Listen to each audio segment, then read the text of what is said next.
اہل سنت مانتے ہوں، معتزلہ مانتے ہوں، جہمیہ مانتے ہوں، اہل تشیع مانتے ہوں نہ مانتے ہوں، اس سے کیا فرق واقع ہوا؟ سلامتی ہے ان آنکھوں پہ جو ہدایت پہ نظریں جمائے بیٹھی ہیں، ان کانوں پہ جو ذکر خیر کے منتظر رہتے ہیں، اور ان قدموں پہ جو ہدایت کی راہ پہ گامزن ہیں۔ پہلا یہ کہ جس وقت آپ یہ فرماتے ہیں کہ سیدنا علی کی جو خلافت کا انعقاد ہے وہ اپنی ذات میں متنازع ہو گیا تھا، جو سامنے والا فریق ہے اس کا موقف ہمیں سمجھنا چاہیے، وہ اس کو تسلیم کر کے اقدامات نہیں کر رہا۔ اس پر ایک تنقید یہ کی گئی ہے کہ ہماری جو اہل سنت کا ایک مجتمع نقطہ نظر ہے وہ اس کو تسلیم نہیں کرتا اور سیدنا علی کی خلافت کا انعقاد مانتا ہے۔ ابن حجر عسقلانی رحمۃ اللہ علیہ کی ایک عبارت میں پڑھ دیتا ہوں، کہتے ہیں کہ حضرت علی کی بیعت حضرت عثمان رضی اللہ عنہ کی شہادت کے بعد منعقد ہوئی، مہاجرین و انصار اور تمام حاضرین نے آپ کی بیعت کی۔ آپ نے اپنی بیعت کے حوالے سے اطراف و اکناف میں لکھ کر بھیجا تو سب لوگوں نے اتفاق کیا سوائے سیدنا امیر معاویہ کے، چنانچہ ان کے درمیان کچھ حالات رونما ہوئے۔ پوچھنا میں آپ سے چاہتا ہوں کہ جس وقت آپ فریق مخالف کا یہ موقف پیش کرتے ہیں تو اہل سنت کا جو موقف ہے وہ تو آپ کی تائید میں نہیں کھڑا، وہ تو سیدنا علی کی خلافت کا انعقاد مانتے ہیں۔ اس پر آپ کیا کہنا؟ اہل سنت مانتے ہوں، معتزلہ مانتے ہوں، جہمیہ مانتے ہوں، اہل تشیع مانتے ہوں نہ مانتے ہوں، اس سے کیا فرق واقع ہوا؟ یعنی جن لوگوں نے ماننا تھا انہوں نے تو اس وقت ماننا تھا یا اس وقت نہیں ماننا تھا۔ جس چیز کو سمجھنا مقصود ہے وہ یہ ہے کہ اس وقت لوگوں کے مواقف کیا تھے۔ وہ سب رسول اللہ صلی اللہ علیہ وسلم کے صحابہ ہیں، ان میں ام المومنین عائشہ ہیں۔ سیدہ ام المومنین کوئی معمولی خاتون نہیں ہے، ان کا دینی علم کتنا گہرا اور عمیق ہے، وہ چیزوں کو کس گہرائی کے ساتھ سمجھتی ہیں، وہ روایات کے ذخیرے پر ایک نظر ڈال کے دیکھ لیجیے، معلوم ہو جائے گا۔ انہوں نے ایک موقف اختیار کیا، میں نے تو اس میں کوئی اپنا فیصلہ نہیں سنایا تھا۔ یہ حوالہ آپ مجھے اس وقت دیتے جب میں نے کوئی فیصلہ سنایا ہوتا کہ میرے خیال میں فلاں کا موقف صحیح تھا اور فلاں کا موقف غلط تھا۔ میں نے تو یہ بتایا کہ ان کے موقف کے کیا دلائل ہیں، ان کے مخالفین کے موقف کے کیا دلائل ہیں، اور وہ تیسرا گروہ جس نے دونوں سے اتفاق نہیں کیا اور وہ غیر جانبدار رہا، اس کے کیا دلائل ہیں۔ اور اس میں بھی سعد بن ابی وقاص جیسے اور عبداللہ بن عمر جیسے لوگ ہیں جنہوں نے غیر جانبداری کا فیصلہ کیا، انہوں نے کوئی رائے قائم نہیں کی۔ تو اس وجہ سے اب جس کا جو جی چاہے بعد میں موقف قائم کرتا رہے، فیصلہ اس وقت ہونا تھا۔ یعنی ہم کس چیز کا مطالعہ کر رہے ہیں؟ کیا کسی دینی نص کا مطالعہ کر رہے ہیں جس کے بارے میں یا آپ کوئی رائے قائم کریں تاکہ ہمیں دین پر عمل کرنا ہو؟ تدابیر میں سے کس کی تدبیر صحیح تھی، اس کا مطالعہ کر رہے ہیں۔ یعنی یہ نہ حق کا موضوع ہے نہ باطل کا موضوع ہے۔ موضوع یہ ہے کہ ایک سیاسی مسئلہ پیش آ گیا ہے، مسئلہ بڑی سنگین نوعیت کا ہے۔ مسلمانوں کے خلیفہ کو بلوا کر کے قتل کر دیا گیا ہے، شہید کر دیا گیا ہے۔ مدینے پر بلوائیوں کا، باغیوں کا حملہ ہوا ہے، انہوں نے مسجد تک پہ قبضہ کر لیا ہے، لوگ بالکل بے بس ہو گئے ہیں، سیدنا عثمان کا جنازہ پڑھنا ناممکن ہو گیا ہے۔ اس طرح کی صورتحال میں ایک حکومت قائم ہوئی، اور جس زمانے میں قائم ہوئی وہ آج کا زمانہ نہیں تھا کہ آپ نے ٹیلی ویژن کے کیمرے رکھے ہوئے ہیں اور آپ کے یہاں کے اخبار نویس کھڑے ہیں، اس کی اطلاعات پہنچنی ہے، وہ کس صورت میں پہنچی ہوں گی، اس وقت کس طرح پہنچتی ہیں، ذرا اندازہ کر لیجیے۔ یعنی یہی تصویر بنی ہوگی کہ وہاں تو باغی ہیں، انہوں نے پہلے خلیفۃ المسلمین کو قتل کیا ہے اور اس کے بعد سیدنا علی کے ہاتھ پر بیعت کر کے ان کی خلافت کا اعلان کر دیا ہے۔ تو باہر کھڑے ہوئے لوگ اس سارے واقعے کو کس نظر سے دیکھیں گے، کس معنی میں لیں گے؟ اس کے نتیجے میں وہ تینوں نقطہ ہے نظر پیدا ہوئے ہیں، ان تینوں نقطہ ہے نظر کا استدلال ہمیں معلوم ہے، اس لیے کہ وہ استدلال تو وہ لوگ خود بیان کر رہے ہیں۔ سیدنا علی کا استدلال بھی بالکل واضح ہے، ادنیٰ درجے میں آپ یہ نہیں کہہ سکتے کہ انہوں نے کوئی بری نیت سے فیصلہ کیا ہے۔ انہوں نے یہ محسوس کیا کہ پہلے ہی بڑا خلفشار ہے، مدینے پر حملہ ہو گیا ہے، یہ لوگوں کی جان و مال آبرو کے درپے ہیں، اگر میں بھی ان کی پیشکش قبول نہیں کرتا تو ہو سکتا ہے کہ اور قتل و غارت کی نوبت آ جائے، تو اس کو روکنے کا طریقہ یہی ہے کہ میں اقتدار سنبھال لوں۔ اور یہ شخص جو کہہ رہا ہے کہ میں اقتدار سنبھال لوں کون ہے؟ یعنی اس وقت اگر دیکھیں تو صحابہ کرام میں ممتاز ترین حیثیت انہی کی ہے۔ سیدنا عمر نے رخصت ہوتے وقت جن 6 لوگوں کے بارے میں کہا تھا کہ صحابہ کی جماعت میں اگر اقتدار کے لیے، سیادت کے لیے نگاہ پڑ سکتی ہے تو انہی لوگوں پر پڑ سکتی ہے، ان میں وہ ایک فرد موجود تھے، اور جو 3 لوگ ان میں سے باقی رہ گئے تھے ان میں ایک طلحہ تھے رضی اللہ عنہ، ایک زبیر تھے رضی اللہ عنہ، اور ایک سیدنا علی تھے۔ ان تینوں میں سے بہت آسانی کے ساتھ یہ کہا جا سکتا ہے کہ مسلمانوں کو اچھے حالات میں بھی موقع ملتا تو جتنا کچھ اس وقت کی تاریخ کو ہم جانتے ہیں سیدنا علی کے حق میں فیصلہ ہوتا۔ اس طرح کی ایک شخصیت نے آگے بڑھ کر نظم و نسق سنبھال لیا۔ کیا اس پر نیت کے لحاظ سے، ارادے کے لحاظ سے، محرکات کے لحاظ سے کوئی انگلی اٹھا سکتا ہے؟ لیکن تدبیر کے لحاظ سے گفتگو ہو سکتی ہے۔ چنانچہ خود ان کے صاحبزادے سیدنا حسن سے یہ روایت منسوب کی جاتی ہے کہ انہوں نے کہا کہ آپ کو ابا جان ایسا نہیں کرنا چاہیے تھا، بہتر یہ تھا کہ عارضی طور پر معاملات ہاتھ میں لیے جاتے، پھر لوگوں کو پیغام بھیجاتا جاتا، جہاں جہاں بھی ذمہ دار لوگ موجود تھے یا جن کو اب کہیں اقتدار میں حصہ لینے کا موقع ملا تھا یا جو نئی قیادت پیدا ہو گئی تھی، وہ سب لوگ آ جاتے اور پھر وہ سب مل کے فیصلہ کر لیتے، فیصلہ آپ ہی کے حق میں ہوتا۔ اسی کا امکان تھا، اس لیے کہ صحابہ کرام کی جماعت اگرچہ بڑی حد تک اب ختم ہو رہی تھی لیکن بہرحال موجود تھی، اور ان کی خصوصی حیثیت کا انکار آسان کام نہیں تھا۔ اسی سے اندازہ کر لیجئے کہ خود باغیوں نے یہ نہیں کیا کہ وہ اپنے اندر سے کسی کو خلیفۃ المسلمین بنا دیں، ان کی نگاہ بھی پڑی تو انہیں پر پڑی۔ یہاں تدبیر زیر بحث ہے کہ یہ تدبیر صحیح تھی یا تدبیر صحیح نہیں تھی۔ البتہ کوئی دوسرا شخص ان کی نیت پر بھی حملہ آور ہو سکتا ہے، کہہ سکتا ہے، لیکن جو مقابل کے لوگ ہیں ان کے جتنے بیانات ہم نے پڑھے ہیں ان سے یہ معلوم ہوتا ہے کہ انہوں نے بھی ایسا نہیں کیا۔ وہ بھی یہ خیال کرتے ہیں کہ ہمارے خیال کے مطابق اول تو ان کو یہ سنبھالنا نہیں چاہیے تھا، اگر سنبھالا ہے تو پھر ان کو اللہ تعالیٰ کے احکام نافذ کرنے چاہیے، ان کو سب سے پہلے ان باغیوں سے قصاص لینا چاہیے۔ اب یہ باغیوں سے قصاص لینا چاہیے، اس میں بھی آپ دیکھیں تدبیر کے لحاظ سے دونوں آرا ہو سکتی۔ ایک شخص بہت صداقت کے ساتھ خیرخواہی کے جذبے سے یہ سمجھ سکتا ہے کہ اس وقت اگر یہ اقدام کیا گیا تو اس کے نتائج بڑے خطرناک نکلیں گے، ایسا نہ ہو کہ ہمارے اپنے درمیان تلواریں کھنچ جائیں، تو بہتر ہے کہ ذرا نظم و نسق ہاتھ میں آ جائے، میں قوت پالوں، لوگ میرا ساتھ دیں، تو اس کے بعد پھر مقدمہ چلایا جائے گا، کون انکار کرے گا اس سے۔ یہ سوچنا کوئی ایسا بعید از قیاس نہیں ہے،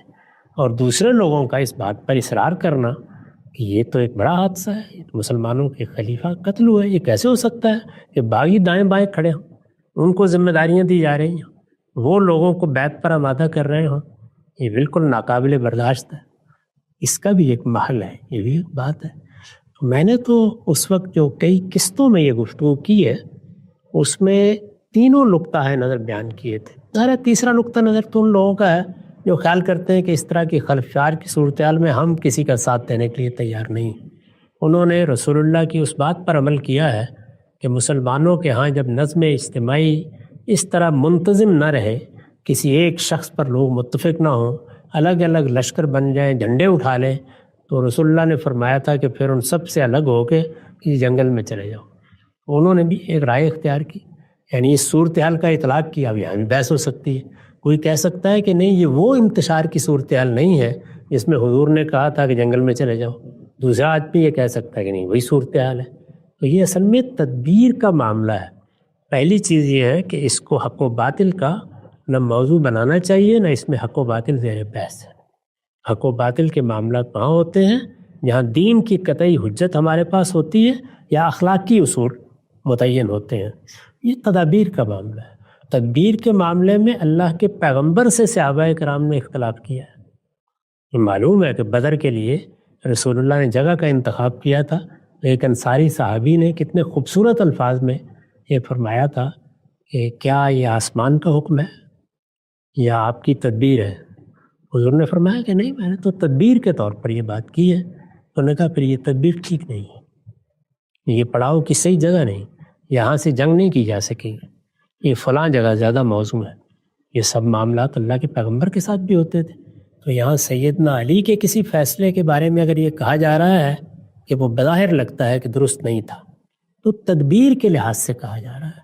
اور اگر مقابل میں لوگ ہیں ان کے بارے میں یہ بات کی جا رہی ہے تو تدبیر کے لحاظ سے بات کی جا رہی ہے۔ ساری گفتگو اس دائرے میں ہے، اس میں مجھے کوئی فیصلہ نہیں دینا اور نہ میں فیصلہ دینا ضروری سمجھتا ہوں۔ صرف لوگوں کو اس بات کی تعلیم دینی چاہیے کہ تدبیر کے معاملات کو ان زاویوں سے دیکھتے ہیں، اور چھوٹتے ہی فلاں حق پر ہے، فلاں باطل پر ہے، فلاں گردن زدنی ہے، فلاں کے خلاف یہ اقدام ہونا چاہیے، یہ حکم نہیں لگا دیتے۔ یہاں سیدہ عائشہ ہے، طلحہ ہے، زبیر ہے رضی اللہ عنہما، اسی طرح کا معاملہ سیدنا معاویہ کا ہے، عمر بن العاص رضی اللہ عنہ کا ہے، جلیل القدر صحابہ ہیں، انہوں نے جو موقف بھی اپنائے ہیں ان سب کے لیے بنیادیں موجود ہیں، استدلال پیش کیا جا سکتا ہے، کوئی بات کہی جا سکتی ہے، ہر ایک کے پاس ایک عذر موجود ہے اپنی بات کے لیے۔ اس میں ہم یہ زیادہ سے زیادہ کہہ سکتے ہیں کہ بظاہر ہمیں یہ لگتا ہے کہ فلاں معاملے میں یہ تدبیر صحیح تھی اور فلاں معاملے میں یہ تدبیر صحیح نہیں تھی۔ جو فیصلہ بھی سنائیں گے وہ تدبیر ہی کے لحاظ سے ہوگا، وہ حق و باطل کا فیصلہ نہیں ہو سکتا۔ تو اس لیے میں نے تو کوئی فیصلہ سنایا نہیں ہے، یہ بتا دیا ہے کہ وہ کس کس زاویے سے چیزوں کو دیکھ رہے ہیں۔ یعنی سیدنا علی پر اعتراض کیا جا رہا ہے، وہ دو اعتراضات بیان کر دیے تھے کہ سیدنا طلحہ اور سیدنا زبیر معمولی شخصیات نہیں ہیں، وہ ان تین لوگوں میں سے باقی رہ گئے ہوئے ہیں جن کے بارے میں سیدنا عمر نے فیصلہ کیا تھا، انہوں نے بیعت سے ہاتھ کھینچ لیا ہے۔ اب دو ہی باتیں کہیں گے نا آپ، یا وہ جو بعض روایتوں میں آئی ہے کہ انہوں نے یہ کہا کہ ہم سے تو تلواروں کے سائے میں بیعت لی گئی، یہ سیدنا علی کے بارے میں نہیں ہے، وہ باغیوں کے بارے میں، وہ پکڑ لائے، صورتحال ایسی نہیں تھی۔ خود عبداللہ بن عمر رضی اللہ عنہ کے بارے میں بیان کیا جاتا ہے کہ ان کا بھی پیچھا کیا گیا اور بڑی مشکل سے انہوں نے بھی جان بچائی۔ تو اس طرح کے واقعات بھی موجود ہیں، لیکن چلیے کوئی آدمی دوسری بات کہہ سکتا ہے کہ نہیں انہوں نے بیعت تو کر لی تھی اس وقت اور طعن کر لی تھی، اس کے بعد اس کو توڑ دیا، یہ اس سے زیادہ سنگین بات ہے۔ تو اس کا مطلب یہ ہے کہ وہ اس نتیجے پر پہنچ گئے کہ یہ قصاص لینے کا کوئی ارادہ نہیں رکھتے، تو اس لیے توڑ دیا انہوں نے، اس سے زیادہ سنگین بات ہو جائے گی۔ میرے خیال کے مطابق ہمارا یہ کام نہیں ہے کہ ہم ان چیزوں کے بارے میں حکم لگائیں جن کی تفصیلات ہمارے علم میں نہیں ہیں، جن کے محرکات ہم آخری درجے میں طے نہیں کر سکتے۔ کچھ واقعات ہیں، کچھ تدابیر کی تفصیلات ہیں، کچھ مواقف ہیں، وہ جتنے کچھ سامنے ہیں اس میں بھی اگر کوئی رائے دینی ہو تو زیادہ سے زیادہ ہم یہ کہیں گے کہ جتنی معلومات ہمیں اس میں ہمیں یہ تدبیر بہتر لگتی ہے۔ جیسے میں نے ابھی سیدنا حسن کا حوالہ دیا، ان کے حوالے سے تینوں اقدامات پر تبصرہ نقل ہوا ہے، منسوب روایتیں ہیں، میں اس کو کوئی استدلال میں پیش نہیں کر رہا، باتیں بہت معقول ہیں اس میں جنہوں نے بیان فرمائی کہ آپ کو اس وقت کی حکومت لینی نہیں چاہیے تھی، لے لی تھی تو سیدنا معاویہ کو معزول کرنے کا اقدام نہیں کرنا چاہیے تھا۔ اسی طرح بصرہ میں سیدہ عائشہ کا اور طلحہ و زبیر رضی اللہ عنہما کا جو لشکر بن گیا تھا اس کے تعاقب میں نکل کے نہیں جانا چاہیے تھا۔ یہ تینوں باتیں یہ صاف معلوم ہوتا ہے کہ تدبیری اقدامات ہیں، اور ان تینوں تدابیری اقدامات کے بارے میں کوئی رائے دی جا سکتی ہے، لیکن یہ فرض کے لیے مان لیجئے کہ تینوں تدابیر صحیح نہیں تھی، پھر بھی سیدنا علی پر کوئی الزام نہیں آتا۔ انہوں نے دیانتداری کے ساتھ، نیک نیتی کے ساتھ ان تدابیر کو درست سمجھا، جیسے کہ کوئی بھی حکمران کرتا ہے یا کوئی قاضی فیصلہ دیتا ہے، وہ تدابیر اختیار کی، نتائج اچھے نہیں نکلے تو اب ہو سکتا ہے کہ میں یا آپ یا کوئی شخص اس کے بارے میں کوئی تبصرہ کر دے، لیکن یہ نہ حق و باطل کا فیصلہ ہے، نہ اس کو عقائد کی بحث بنانا چاہیے۔ تاریخ کے واقعات ہیں، تدابیر اختیار کی گئی ہیں، صحیح بھی ہو سکتی ہیں، غلط بھی ہو سکتی ہیں، اور ان تدابیر میں سے کسی تدبیر کے بارے میں میرا یا آپ کا اطمینان یا عدم اطمینان بھی ہو سکتا ہے۔ ایک نقطہ بالکل واضح ہو گیا ہم سب، یہ جو صورتحال ہے اس میں لوگوں کی اس چیز کی تربیت کی ضرورت ہے کہ وہ حالات کو، فرقین کے جو مواقف ہیں ان کے پس منظر میں دیکھیں۔ ہم سب یہ آپ نے تذکرہ کر دیا یہاں پہ۔ دوسرا سوال میرا یہی تھا کہ طلحہ اور زبیر رضی اللہ تعالیٰ عنہما کی نسبت سے جو بات آپ نے بیان کی تھی کہ صورتحال کی سنگینی اور تنازعات کا جو الجھاؤ ہے وہ یہ بتا رہا ہے کہ اتنی بڑی بڑی شخصیات بھی اس منعقد شدہ نظام سے الگ ہو کر سید عائشہ کے کیمپ میں کھڑے ہو گئے اور انہوں نے پھر اپنا ایک موقف پیش کیا۔ تو یہ جو تنقید کی گئی کہ یہ بات کہ آپ کو کیسے معلوم ہوئی کہ ان کے ساتھ مثال کے طور پہ جبرن یا تلواروں کے سائے میں کی گئی تھی، تو وہ تو روایات ہیں اور روایات میں تو اختلاف پایا جاتا ہے، اس کی سندوں پر بھی بہت قیل و قال اور بحث کی جاتی ہے۔ لیکن جو نقطہ آپ بیان کر رہے ہیں کہ بھائی اگر انہوں نے بحسن خوبی ہی بیعت کو قبول کیا تھا سیدنا علی کی، لیکن حقیقت تو یہ ہے کہ اس کے بعد کچھ ہی عرصے بعد وہ لوگ الگ ہو کر کھڑے ہو گئے، تو اب الگ ہو کر کھڑے ہو گئے تو اس کا مطلب فریق مخالف کے سامنے بھی پیش نظر کچھ مقدمات ہیں، تو اس کی جگہ پر کھڑے ہو کر دیکھو، یہ مت کہو کہ پہلے اس نے خوبی قبول کر لیا تو پھر اچانک سے وہ لوگ وہاں سے نکل کے چلے گئے۔ نہ پڑے گا نا، اتنے جلیل قدر صحابہ ہیں وہ الگ ہوئے ہیں، الگ ہو کے وہ باہر نکل گئے، مدینے سے چلے گئے، وہ سیدہ عائشہ کے لشکر میں چلے گئے، انہوں نے بصرے کا سفر کیا ہے، وہاں جنگ ہوئی ہے، شہید ہو گئے دونوں۔ آپ بتائیں کہ اتنا بڑا ایک نام جو انہوں نے کیا، تو اس کو دونوں ہی پہلوؤں سے دیکھنا پڑے گا۔ تو میں نے تو اس پہلو سے دیکھا تھا جس میں دونوں ہی کے لیے ایک خوبی کی بات ہے، یعنی اگر اس طرح کی فضا میں انہوں نے محسوس کیا کہ یہاں بیعت کرنے کے سوا کوئی چارہ نہیں ہے، لیکن جب موقع ملا تو وہ الگ ہو گئے، اور اگر یہ ہے کہ ان پر بعد میں کوئی چیز واضح ہوئی تو یہ لوگ ماننا چاہیں یہ مان لیں، لیکن الگ تو بہرحال ہوئے، یعنی سبب کے معاملے میں روایات مختلف ہیں، نتیجہ تو بہرحال متفق علیہ ہے، اس کے بارے میں تو دو رائے نہیں ہو سکتی۔ تو اس طرح دیکھنا چاہیے تاریخی واقعات کو، یعنی اس میں اگر کوئی تدبیر کا معاملہ ہے، پھر عرض کر دوں کہ یہاں نہ یہ زیر بحث ہے کہ قرآن کی فلاں آیت ہے اس کا مطلب سمجھنے میں اختلاف ہو گیا ہے، رسالت میں آپ کا وہاں فلاں حکم ہے اس کے اطلاق میں اختلاف ہو گیا ہے، ایک سیاسی صورتحال پیدا ہوئی ہے جس میں تدبیری طور پر کچھ اقدامات کیے جا رہے ہیں، وہ اقدامات معمولی نہیں ہیں، بڑے سنگین اقدامات ہیں نا، یعنی حملہ کرنا ہے یا جواب دینا ہے، لشکر بنانا ہے، لڑنا ہے، اس میں انسان ہے جن کو مرنا ہے، یہ کوئی آسان کام نہیں ہے۔ جب قتل و قتال کی نوبت آ گئی، خود سوچیں کہ ہمارے درمیان دسیوں چیزوں میں اختلاف ہو سکتا ہے، قتل و قتال کی نوبت آ جانا کوئی معمولی بات ہے؟ اتنا غیر معمولی معاملہ ہے، اس غیر معمولی معاملے میں سب کے موقف کو دیانتداری کے ساتھ بیان کرنا چاہیے، سب کے موقف کو اہمیت دینی چاہیے۔ کسی نے بھی جتنے بھی احوال ہمیں معلوم ہے بدنیتی کی بنیاد پر کوئی کام نہیں کیا، اور بدنیتی کا فیصلہ کرنے کے لیے تو شہادت کی درجے کے کرائن چاہیے ہوتے ہیں، وہ ہم کیوں کریں اور اپنے آپ کو اس مصیبت میں کیوں ڈالیں؟ ہم صرف یہ کریں گے کہ ہم سب کا موقف سمجھیں گے، جو کچھ بیان ہوا ہے کوشش کریں گے کہ اس موقف کو بے کم و کاست واضح کر دیں، اور ہر ایک کے لیے جو عذر ہے وہ بھی سامنے رکھ دیا جائے۔ دسیوں سیاسی معاملات ہیں ہمارے یہاں ہوتے ہیں، یعنی ایک انتخاب ہوتا ہے، اس میں ایک فریق یہ کہتا ہے کہ ان انتخابات میں کیا مسئلہ ہے، ہم حکومت سنبھالنا ہے، دوسرا یہ کہتا ہے کہ ان میں تو دھاندلی ہوئی ہے، ہم اس کو قبول ہی نہیں کرتے۔ یہ اس زمانے میں سب باتیں ہوتی ہیں، جب فیصلے کرنے کے لیے ادارے بن چکے، نظم وجود میں آ چکے، تو کس دور پر ہم حکم لگا رہے ہیں؟ یہ حکم اگر اہل سنت نے لگا دیا ہے وہ جانے اور ان کا حکم جانے، میرے نزدیک بعد والوں کو یہ حق ہی نہیں ہے کہ وہ اس طرح کے معاملات میں حکم لگائیں۔ جی خان صاحب، ایک آخری سوال آج کی نشست کا، ایک بنیادی نقطہ آپ نے اور سوال اٹھایا ہے کہ اگر ان دونوں فریقین میں سے کسی ایک فریق کے حق میں رسالت مآب صلی اللہ علیہ وسلم حق پہ ہونے کا فیصلہ فرما کے چلے گئے تھے تو اس فریق کو عین میدان جنگ میں اس فیصلے کا حوالہ دینا چاہیے، بالخصوص اس موقع پر جس وقت تحکیم کی گئی ہے، حکم بنائے گئے ہیں اور کہا گیا ہے کہ اب معاملے کو سلجھایا جائے۔ تو ہم سب کہا جاتا ہے کہ جو حدیث عمار کے پس منظر میں بحث ہوتی ہے کہ عمار کو باغی گروہ قتل کرے گا، آپ نے فرمایا کہ سیدنا علی نے اس روایت کو اپنے حق میں کیوں نہیں پیش کیا؟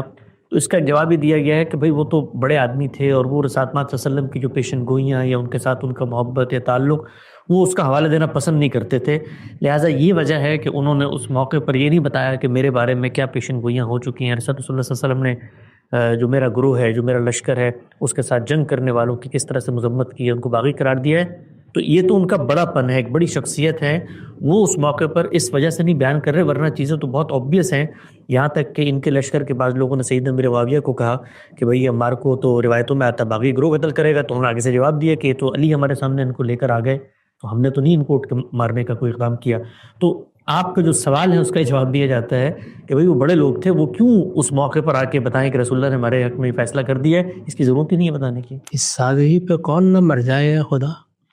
یعنی معاملہ کیا ہے؟ صفین سے پہلے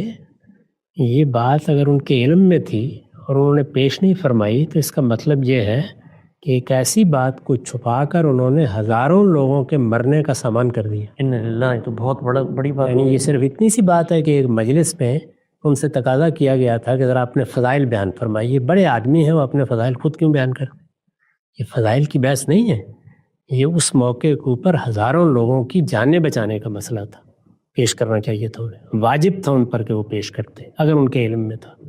اور تحکیم کے موقع پر یعنی یہ تو اصل میں صفین سے پہلے تھا. اس وقت تو لوگوں کی گردنیں کٹ گئیں، اتنا بڑا حادثہ ہو گیا، مسلمان آپس میں لڑے، ہزاروں لوگ مارے گئے. اس کے بعد تحکیم کی نوبت آئی. تو تحکیم کی نوبت آئی تو آپ نے کیا مانا؟ یہ کہ اب کچھ لوگ مل کے فیصلہ کریں گے کہ کس کا موقف درست. میرٹ پہ بات ہو جائے گی. تو یہ تو میرٹ پر بات ہونی ہے نا. تو اس موقع پر رسول اللہ کا فیصلہ. سوال یہ ہے کہ جب سیدنا صدیق رضی اللہ عنہ نے سقیفہ بنی ساعدہ میں قریش کے حق میں رسول اللہ کا فیصلہ پیش کیا تھا تو وہ بڑے آدمی نہیں تھے.